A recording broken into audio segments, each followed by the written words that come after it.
नमस्कार प्रणाम। जितने लोग हमारे वीडियो को देख रहे हैं तो आप लोग का स्वागत है अपना ही यूट्यूब चैनल तूफान के मजा में।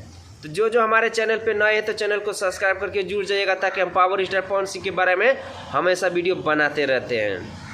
तो भाई लोग आप लोगों को बता दें कि हमारे पावर स्टार पवन सिंह का कुछ दिन पहले लंदन में 3 मूवी का शूटिंग कंप्लीट हो चुका है। तो आप लोगों को बता दें कि अभी के डेट में हमारे पावर स्टार पवन सिंह का एक दूजे के लिए 2 का टीजर आज ही लॉन्च कर दिया जाएगा 11 बजे दिन में एससी फिल्म्स के माध्यम से। ये एक्शन से लेकर के कॉमेडी भरपूर आनंद ही आनंद आने वाला है। एक बात आपको बता दें, हमारे पावर स्टार पवन सिंह का विरोधियों को तो साला इसी तरह गान जल के राख हो जाएगा, इसमें कोई शक नहीं है। तो आप लोगों को हम ज़्यादा टाइम नहीं लेंगे।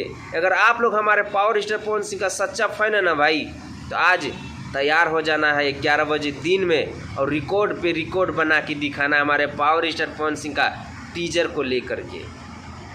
टीजर इतना मज़ा आने वाला है ना, एक दूजे के लिए 2 बहुत ही एक्शन और कॉमेडी और सॉन्ग और गाना आनंद ही आनंद आने वाला है। तो आप लोग का हम ज़्यादा टाइम नहीं लेंगे, तो आप लोग 11 बजे तैयार हो जाइएगा। एक दूजे के लिए 2 एससी फिल्म्स के माध्यम से रिलीज कर दिया जाएगा। तो भाई आप लोग को हम ज़्यादा टाइम नहीं लेंगे। आप लोग अगर हमारे पावर स्टार पवन सिंह का फैन है ना भाई, तो इस वीडियो को ज़्यादा से ज़्यादा शेयर कर दीजिएगा और चैनल पे पहली बार है तो चैनल को भी सब्सक्राइब करके जुड़ जाइएगा ताकि हम पावर स्टार पवन सिंह के बारे में हमेशा अपडेट लाते रहते हैं। तो मिलते हैं भाई आप लोगों से नेक्स्ट वीडियो में। वंदे मातरम, हर हर महादेव।